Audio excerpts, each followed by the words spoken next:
Hi learners, welcome to Let's Crack Net. இன்னைக்கு நம்ம கிளாஸ்ல பார்க்க போறது UGC நெட் அண்ட் செட் எக்ஸாமினேஷனுக்காக பேப்பர் 1லேருந்து ரிசர்ச் ஆப்டிடியூட்லேருந்து கொஸ்டின்ஸ் பார்ப்போம். ஸோ நம்ம முன்னாடி இதுக்கு டீச்சிங் ஆப்டிடியூட்ல டேட்டா இன்டர்பிரேஷன்ஸ்ல கொஸ்டின்ஸ் பார்த்துருந்தோம். ஸோ இன்னைக்கு ரிசர்ச் ஆப்டிடியூட்லேருந்து கொஸ்டின் பார்க்க போகிறோம். Unit 2 of paper 1. Research aptitude அப்படிங்கிறது வந்து ரொம்ப ப்ராடாக இருக்கும். பட் இங்கே நம்ம ஸ்பெசிஃபிக்காக இன்னைக்கு டைப்ஸ் ஆஃப் ரிசர்ச்சில் என்னென்ன முக்கியமான டைப்ஸ் ஆஃப் ரிசர்ச் இருக்குது அண்ட் அதுலேருந்து இருக்கக்கூடிய முக்கியமான ரீசெண்ட் கொஸ்டின்ஸ் என்னென்ன அப்படின்றதாங்க இன்னைக்கு நம்ம கிளாஸ்ல பார்க்க போறோம். ஸோ நம்ம இன்னைக்கு கிளாஸ் ஸ்டார்ட் பண்ணலாம். கிளாஸ்க்கு புதுசாக வரவங்க சப்ஸ்கிரைப் பண்ணுங்க சேனலை அண்ட் தென் லைக் பண்ணுங்க, உங்க ஃப்ரெண்ட்ஸ்க்கு ஷேர் பண்ணுங்க. ஸோ தட் நான் அடுத்தடுத்து போடக்கூடிய வீடியோஸ் எல்லாமே யூஸ்ஃபுல்லாக இருக்கும் அப்படின்னு சொல்லி நம்புறேன். இப்போ நம்ம கிளாஸ்க்குள்ள போகலாம். டைப்ஸ் ஆஃப் ரிசர்ச்ல ஸோ டைப்ஸ் ஆஃப் ரிசர்ச் அப்படின்னு எடுத்துக்கிட்டீங்க அப்படின்னு பார்த்தீங்கன்னா இதெல்லாம் தான் types of research. Fundamental, basic, applied, action இதெல்லாம் ஒன்று கிறிஸ்பா என்னென்ன அப்படின்னு சொல்லிடுறேன். ஃபண்டமெண்டல் ரிசர்ச் அப்படின்னா என்ன அர்த்தம் அப்படின்னு சொன்னா ஒரு நாலேஜ்க்காக for the sake of knowledge ஒரு விஷயத்தை நம்ம பேசிக்கா கண்டுபிடிக்கிறோம் இல்லைங்களா, அதை தான் என்ன சொல்லுவோம் அப்படின்னு பார்த்தீங்கன்னா fundamental or basic knowledge. Newton bulb கண்டுபிடிச்சாரு, பல்ப். ஸோ அந்த பல்ப் அப்படிங்கிறது ஒரு ஃபர்ஸ்ட் அவர் கண்டுபிடிச்ச ஒரு விஷயம். ஸோ அந்த பல்பை வச்சு தான் என்ன பண்ணாங்க அப்படின்னா, பல்பை ஒரு இடத்துல மட்டுமா யூஸ் பண்றோம், ஒரு ட்ரெயின்ல யூஸ் பண்ணுவோம், பஸ்ல யூஸ் பண்ணுவோம், கிச்சன்ல யூஸ் பண்ணுவோம், பெட்ரூம்ல யூஸ் பண்ணுவோம், ஸ்டடி ரூம்ல யூஸ் பண்ணுவோம். இந்த ஒரு இடத்துலையும் வந்து பார்த்தோம் அப்படின்னா அந்த பல்போட ஃபார்ம்ஸ் வேற வேற மாதிரி இருக்கும், யூசேஜ் வேற வேற மாதிரி இருக்கும். ஸோ பல்பை கண்டுபிடிச்சது, வெறும் பல்போட இன்வென்ஷன் மட்டும் பார்த்தீங்க அப்படின்னா அது fundamental research. It just add corpus to the knowledge, அவ்வளோதான். ஆனால் அதை எந்தெந்த இடத்துல எப்படியெல்லாம் நம்ம அப்ளை பண்ணுறோம் அப்படின்னு apply for different situations. So different situation நிறைய ப்ராப்ளம்ஸ் வரும்போது இப்போ ட்ரெயினில் ஒரு மாதிரி பல்ப் இருக்கும், பெட்ரூமில் ஒரு மாதிரி பல்ப் இருக்கும், ஸ்டடி ரூமில் ஒரு மாதிரி பல்ப் இருக்கும். ஸோ அப்ளைங் ஃபார் டிஃப்ரெண்ட் சுச்சுவேஷன்ஸ், அதை நம்ம என்ன சொல்லுவோம்னா அப்ளைடு ரிசர்ச் அப்படின்னு சொல்லுவோம். அடுத்தது அப்ளைட் ரிசர்ச்லேருந்து அடுத்து நகர்ந்து வந்தோம்னா ஆக்ஷன் ரிசர்ச்னு இருக்கும். இப்போ ஒரு காலேஜ்லேயோ ஒரு ஸ்கூல்லையோ ஒரு பெரிய ப்ராப்ளம் நடக்குது, அதுக்கு அந்த ப்ராப்ளம் அப்படிங்கிறது ஒரு ரிசர்ச் கொஸ்டின் தான். அதுக்கு இமீடியட்டாக ஒரு சொல்யூஷன் கொடுக்கும்போது வரக்கூடியதுதான். ஒரு இமீடியட்டான ஒரு ப்ராப்ளம்க்கு ஒரு சொல்யூஷன் கொடுக்க போகிறோம் அப்படின்னு சொன்னால் அதுக்கு பேர் என்ன சொல்லுவோம், ஆக்ஷன் ரிசர்ச் அப்படின்னு சொல்லுவோம். ஸோ ஆக்ஷன் ரிசர்ச் அப்படிங்கிறது எப்போதுமே ஒரு சைக்கிளிக்காக இருக்கும். என்ன பண்ணும், முதல்ல பிளான் பண்ணும், ஆக்ட், அப்சர்வ், தென் ரிஃப்ளெக்ட். இதில் தான் வந்து ஒரு ஆக்ஷன் ரிசர்ச் அப்படின்றது நடக்கும். அங்கேருந்து வந்தோம் அப்படின்னா அடுத்து டிஸ்கிரிப்டிவ் ரிசர்ச். டிஸ்கிரிப்டிவ்னா என்ன, விளக்கி விவரித்து சொல்கிறது. ஓகேவா? ஸோ இது ஏன் நடந்துச்சு, வாட், வை, வேர், எதனால் நடந்துச்சு, இது எல்லாத்தையும் ஸ்டேட் பண்ணுறதுக்கு பேர். So it will be just telling you the current state of affairs. Current state of affairs. இப்போ சென்சஸ் எடுக்க போகிறோம்னு வச்சுக்கோங்களேன். இப்போ சென்சஸ் என்ன எடுப்போம், இந்த வீட்டில் எத்தனை பேர் இருக்காங்க, 4 பேர் இருக்காங்க, 3 பேர் இருக்காங்க, 2 பேர் இருக்காங்க, அவ்வளோதான். இத்தனை ஜென்ஸ் இருக்காங்க, இத்தனை ஃபீமேல் இருக்காங்க, அவ்வளோதான் சொல்ல முடியும். ஆனால் நம்மளால போய் மாற்ற முடியாது வேல்யூஸை. போய் நம்மளால என்ன பண்ண முடியாது, மேனிப்புலேட் பண்ண முடியாது. இந்த வீட்டில் போயிட்டு 4 ஜென்ஸ் இருக்காங்க, இல்லைங்க 3 ஜென்ஸாக மாற்றுங்க, நம்மளால மாற்ற முடியுமா, முடியாது. ஏற்கனவே நடந்தது, இத்தனை பேர் இருக்காங்க அப்படின்னு சொல்றது. எக்ஸாம்பிள் இதுக்கு என்னெல்லாம் எடுத்துக்கலாம், ரிசர்ச்சை பொறுத்த வரைக்கும் சர்வே எடுக்கிறது, சென்சஸ் எடுக்கிறது, இதெல்லாம் டிஸ்கிரிப்டிவ் ரிசர்ச்குள்ளார வரும். அடுத்தது பார்த்தீங்க அப்படின்னா லாங்கிடியூடினல் ரிசர்ச் அப்படின்னு சொல்லுவோம். லாங்கிடியூடினல் லாங்கான அர்த்தம் நீளமான. ஸோ அதாவது over the period of time, over the period of time ஒரு செட் ஆஃப் வேரியபிள்ஸை நான் வந்து ரிசர்ச் பண்ணுறேன். Over the period of time ஒரு செட் ஆஃப் வேரியபிள்ஸ். எக்ஸாம்பிள், நல்ல பெஸ்ட் எக்ஸாம்பிள் என்னன்னா, பிரெக்னென்ட் விமன் இருக்காங்கன்னு வச்சுக்கோங்க. ஒரு ஹாஸ்பிட்டல் போங்க, அங்கே ஒரு 10 பிரெக்னென்ட் விமன் வந்து ட்ரீட்மெண்ட் எடுத்துட்டு இருக்காங்க. ஸோ அந்த 10 பிரெக்னென்ட் விமனோடைய data over the period of 9 months எப்படி இருக்காங்க, ஒரு மாதம் எப்படி இருக்காங்க, 2வது மாதம் எப்படி இருக்காங்க, 3வது மாதம் எப்படி இருக்காங்க. So over the period of time அந்த வேரியபிள் 10 பேரும் ஒருத்தரும் ஒரு வேரியபிள். ஓகே, இந்த ஒரு ஆப்ஜெக்டும் எப்படி அவங்களோட அந்த பேபி க்ரோத், அவங்களோட டெவலப்மெண்ட் எப்படி இருக்குன்னு பார்க்குறோம் இல்லையா. ஸோ அந்த ரிசர்ச்சுக்கு பேர் லாங்கிடியூடினல் ரிசர்ச். சரிங்களா, இது ஓவர் த பீரியட் ஆஃப் டைம்ங்கிறது கீவேர்ட். அடுத்தது cross sectional research. Cross sectional ரிசர்ச்னா இங்கே multiple over the period of time, time வந்து பார்த்தீங்கன்னா மாறிக்கிட்டே இருக்கும், டைம் மாறிக்கிட்டே இருக்கும், அந்த ரிசர்ச் நடக்கும்.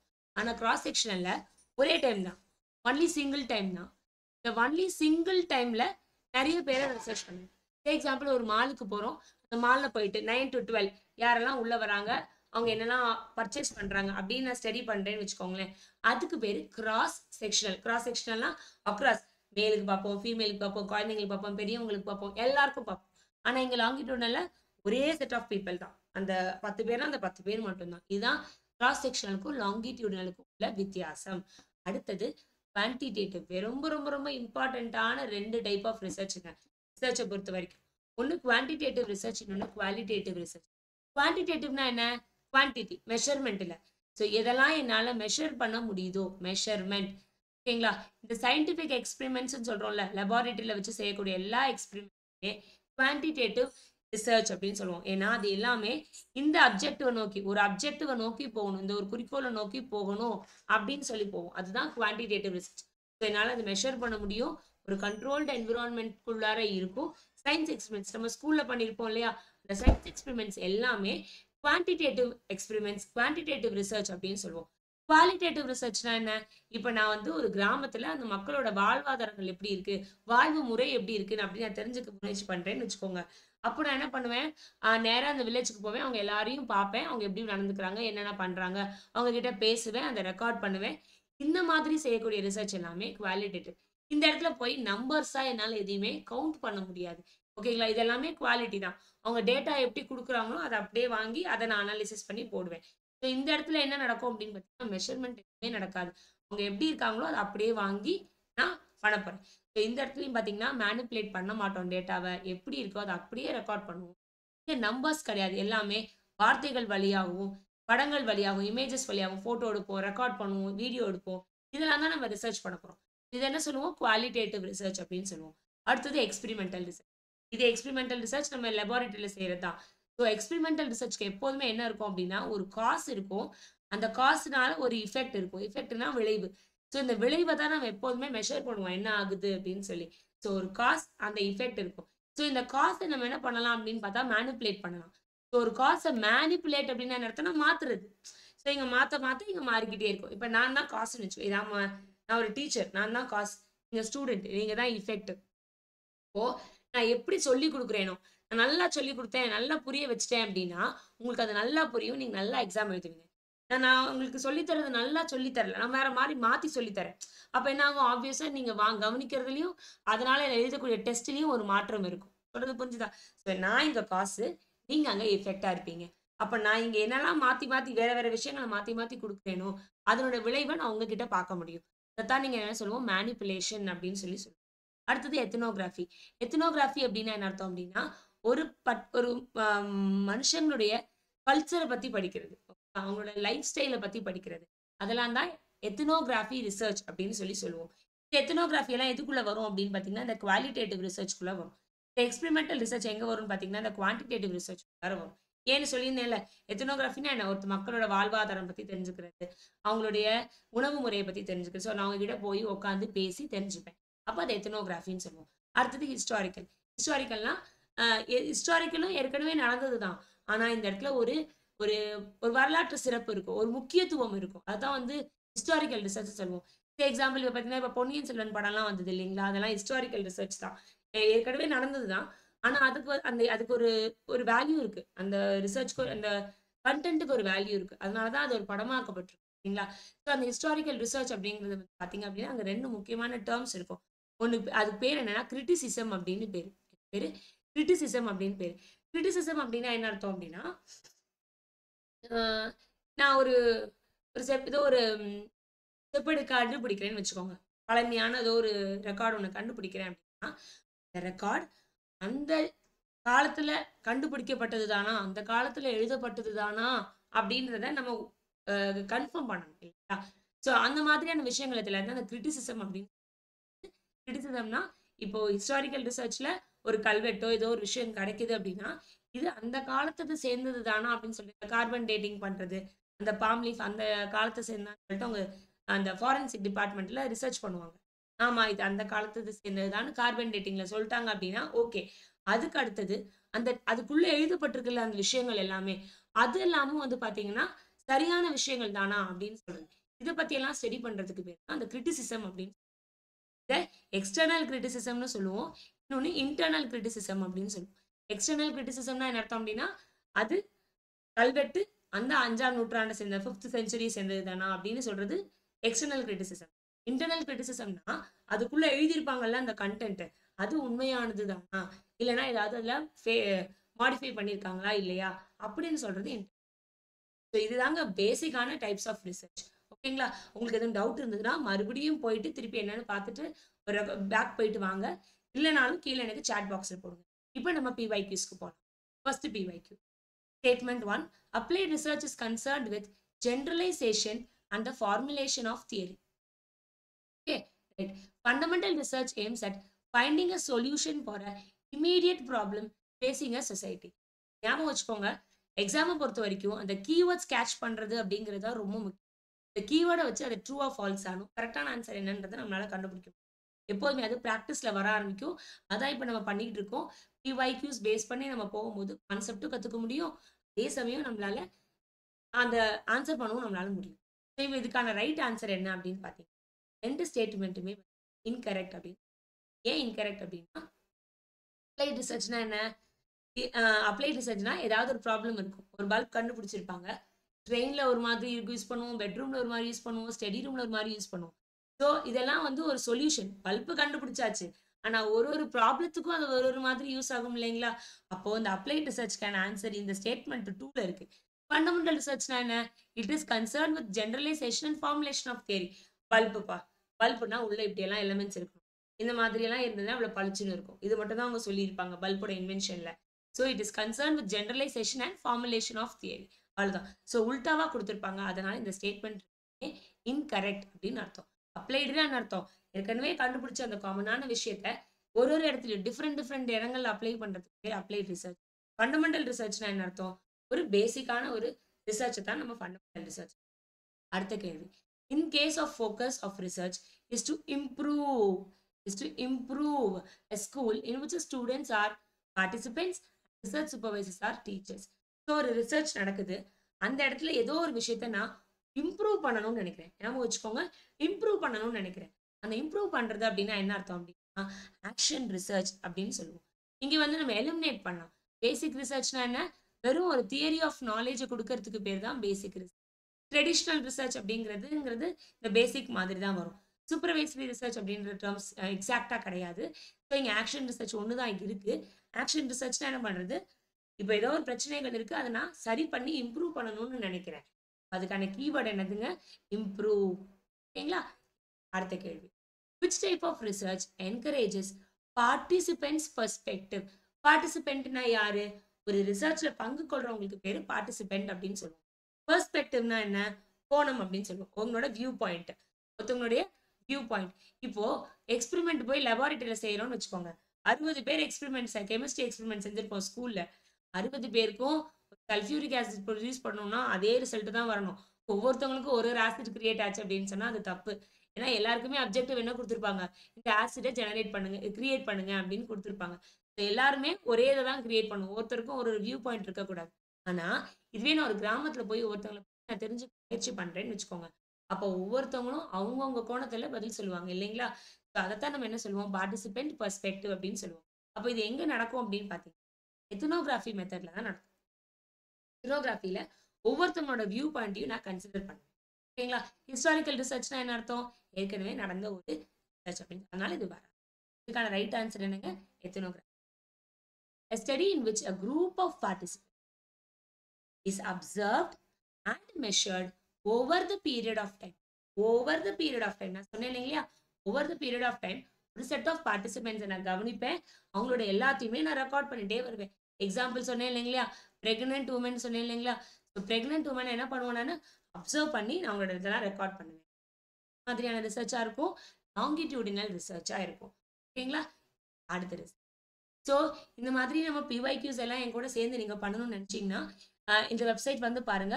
இதுல நம்ம unifystudy.comல நான் PYQs டிசம்பர் 2023 ஓடதும் அண்ட் பழைய PYQஸையும் கான்செப்ட்ஸையும் நம்ம டிஸ்கஸ் பண்ணிட்டு இருக்கோம். அண்ட் அலாங் வித் தட் நம்ம பேப்பர் 1க்கான மார்க் டெஸ்ட்டும் இதுல இருக்கு. நீங்க அதையும் வந்து நீங்க விசிட் பண்ணலாம். அண்ட் இது இல்லாம நமக்கு கம்ப்ளீட் கோர்ஸை நீங்க வாங்கணும், இந்த லாஸ்ட் 1 மந்த் தான் இருக்கு, செட் எக்ஸாமுக்கும் நெட் எக்ஸாமுக்கும் 1 மந்த் தான் இருக்கு அப்படின்னு நினைச்சீங்கன்னா, இந்த unifystudy.com வெப்சைட்ல complete course on UGC NET paper 1ன்னு ஒரு ஆப்ஷன் இருக்கும். இதுல நீங்க கிளிக் பண்ணீங்க அப்படின்னு சொன்னா சூப்பர் 20 அப்படின்னு ஒரு கூப்பன் கொடுங்க. கூப்பன் கோட் கொடுத்தீங்கன்னா 1200க்கு இந்த 1 மந்த்துக்கான ஆக்சஸ் நீங்க கம்ப்ளீட் கோர்ஸ் ஆக்சஸ் பண்ணிக்கலாம். டெஸ்ட்டு நீங்க அட்டென்ட் பண்ணி பார்த்துக்கலாம். என் கூட சேர்ந்து இன்னும் நிறைய PYQஸும் அட்டென்ட் பண்ணலாம். ஓகேங்களா? நம்ம எல்லாருமே டீச்சர்ஸ் ஆக போறோம். ஸோ நம்ம இங்கிலீஷ்லயும் நம்ம ப்ராக்டிஸ் பண்ண முயற்சி பண்ணணும். ஸோ இங்கே இடத்துல எல்லாமே நம்மளோட கோர்ஸ் இங்கிலீஷில் போயிடும். ஓகே, ஸோ யாருக்காவது இந்த பிஒய்க்யூஸ் இன்னும் நிறையா ப்ராக்டிஸ் பண்ணணும், மார்க் டெஸ்ட் நிறையா ப்ராக்டிஸ் பண்ணணும் அப்படின்னு நினச்சிங்கன்னா வெப்சைட் வந்து பாருங்கள். இதில் பெய்டு மார்க் டெஸ்ட்குள்ளார போனீங்க அப்படின்னா full length mark test paper 1க்கு இருக்குது, டாபிக் வைஸ் மார்க் டெஸ்ட் இருக்குது, டேட்டா இன்டர்பிரிட்டேஷன் இருக்குது. நேற்று நான் உங்களுக்கு சொன்னேன் இல்லைங்களா, டெய்லி டேட்டா இன்டர்பிரிட்டேஷன் பண்ணணும், டெய்லி ஆர்சி பண்ணணும்னு சொல்லிட்டு. ஸோ இந்த சேனலில் டெய்லி நம்ம டேட்டா இன்டர்பிரிட்டேஷன் ஒன்று பண்ணுவோம். இது இல்லாமல் நீங்கள் ப்ராக்டிஸ் பண்ணுறதுக்கும் இங்கே டேட்டா இன்டர்பிரிட்டேஷன் இருக்குது. இதுக்குள்ளே போனீங்க அப்படின்னு சொன்னால் டெய்லி டேட்டா இன்டர்பிரிட்டேஷன் ப்ராக்டிஸும் உங்களால் செஞ்சு பார்க்க முடியும். சரிங்களா? அடுத்த கொஸ்டினுக்கு, which of the following are the characteristics of quantitative research? quantitative research அப்படின்னா என்ன அர்த்தம்னு சொன்னேன். இதெல்லாம் நம்மளால மெஷர் பண்ண முடியுமோ, இதெல்லாம் நம்மளால மெஷர் பண்ண முடியுமோ அதெல்லாம் குவான்டிடேட்டிவ் ரிசர்ச் அப்படின்னு சொல்லுவோம். இப்போ நீங்கள் ஆப்ஷனை பாருங்க, ஒரே ஒரு இது மட்டும்தான் மெஷர்ட் அப்படின்னு சொல்லியிருக்கேன். எது இருக்கு? Option B. ஸோ சிம்பிளாக என்ன பண்ணிடலாம், இதெல்லாம் ஆப்ஷன் பி இல்லையோ அதெல்லாம் எலிமினேட் பண்ணிட்டேன். ஆப்ஷன் 2 and 3 என்னால் எலிமினேட் பண்ணிடுச்சு, ஏன்னா அங்கே பி இல்லை. அடுத்தது என்ன ஆப்ஷன் இருக்கு? இந்த ரெண்டுலையும் பார்த்தீங்கன்னா பிசி காமனாக இருக்கு. யாரை செக் பண்ணும்? ஏயும் டியும் மட்டும் செக் பண்ணால் போதும். ஏன் என்ன கொடுத்துருக்கு? Are questions are open ended. Open எண்டட்னா என்ன அர்த்தம் அப்படின்னா, இப்போ உங்க கிளாஸ் எப்படிப்பா இருந்துச்சு அப்படின்னு உங்ககிட்ட நான் கேட்டேன்னா ஆளுக்கு ஒரு ஆப்ஷன்ஸ் கொடுப்பீங்க, ஒன்னொன்னு சொல்வீங்க. நீ கிளாஸ் போரா இருந்துச்சு, எனக்கு பிடிக்கல, நல்லா இருந்துச்சு, இன்னும் கொஞ்சம் பண்ணிக்கலாம், நிறைய சொல்வீங்க. இதுவே நான் ஒரு சொல்றேன் 1 2 3 4 5 இந்த ரேட்டிங் ஸ்கேல்ல இந்த கிளாஸ் எப்படி இருந்துச்சுன்னு சொல்லுங்க அப்படின்னா இந்த 5 தாண்டி வேற எதுவும் நீங்க கொடுக்க முடியாது, ஏதாவது ஒண்ணுதான் செலக்ட் பண்ண முடியும். ஸோ இந்த மாதிரி கொடுத்தோம் அப்படின்னா அதுக்கு பேரு க்ளோஸ்ட் எண்டட் அப்படின்னு பேர். இதுக்கு பேர் என்னங்க? க்ளோஸ்ட் எண்டட் பேர். ஓப்பன் எண்டட்னா கிளாஸ் எப்படிங்க இருந்துச்சு அப்படின்னு ஜென்ரலா உங்ககிட்ட ஒரு கேள்வி கேட்குறேன், அது ஓப்பன் எண்டட். ஓப்பன் எண்டட் எப்போதுமே குவான்டிடேட்டிவ் ரிசர்ச்ல பண்ண முடியாது. நான் க்ளோஸ்ட் எண்டட் தான், இதை என்னால் கன்வெர்ட் பண்ணி அனலைஸ் பண்ண முடியும். சரிங்களா? ஆனால் ஓப்பன் எண்டட் பண்ண முடியாது. ஏ எலிமினேட் பண்றோம்னா வெறும் இந்த பிசிடி மட்டும் தான் கரெக்ட் ஆன்சர். ஓகேங்களா? அடுத்து what are the main features of qualitative research? Qualitative ரிசர்ச்னுடைய முக்கியமானது என்ன? ஸோ இப்போ குவான்டிடேட்டிவ்க்கு ஆப்போசிட். அப்படியே அங்கே மெஷர் பண்ண முடியும் அப்படின்னா இங்கே மெஷர் பண்ண முடியாது. அங்கே பார்ட்டிசிபெண்ட்டுக்கு வந்து வியூ பாயிண்ட்ஸ் கிடையாது அப்படின்னா இங்கே பார்ட்டிசிபெண்ட் வியூ பாயிண்ட்ஸ் உண்டு. எடுத்தோன்னே மொதல் ஆப்ஷன் பாருங்களேன், பார்ட்டிசிபெண்ட்ஸ் பெர்ஸ்பெக்டிவ் ரொம்ப முக்கியம். இப்போ நான் சொன்னேன்ல எத்தனோகிராஃபி முதல் கேள்வியில், அதே தான் இங்கே. So it is concern with understanding the phenomena from the participant perspective. Participant என்ன சொல்றாங்க அப்படிங்கிறத நான் ரொம்ப முக்கியத்துவம் கொடுப்பேன்னு சொன்னாலே இது குவாலிட்டேட்டிவ் ரிசர்ச். ஸோ எங்கெல்லாம் ஏ ஆப்ஷன் இருக்கு பாருங்க. ஸோ எங்கெல்லாம் ஏ ஆப்ஷன் இல்லை பாருங்க, 3 4 எலிமினேட் பண்ணிடலாம். இது 2ல் மட்டும்தான் ஏ கன்ஃபார்மா இருக்கு, சியும் காமனா இருக்கு. நம்ம செக் பண்ண வேண்டியது பிக்கும் ஈக்கும் தான். பி என்ன? It assumes that there are social facts with single objective reality. அப்போ சிங்கிள் அப்ஜெக்டிவ் ரியாலிட்டியோட போணுச்சு அப்படின்னு சொன்னோம்னா அதுக்கு என்ன பேரு? அதுக்கு பேரு quantitative research. Quantitative research. So அதனால இது அது eliminate. Right answer AC and. So இதுதான் குவான்டிடேட்டிவ் ரிசர்ச் குவாலிட்டேட்டிவ் ரிசர்ச் வித்தியாசம். உங்களுக்கு மறுபடியும் சொல்றேன், புரியலன்னா திருப்பி வருது இந்த 2 கொஸ்டின் கேட்டிங்கன்னா கண்டிப்பாக உங்களுக்கு. ஓகேங்களா? அப்புறம் இந்த கொஸ்டின் ஆப்ஷன்ஸ் பாருங்களேன். Researchers becomes immersed in situation present past and.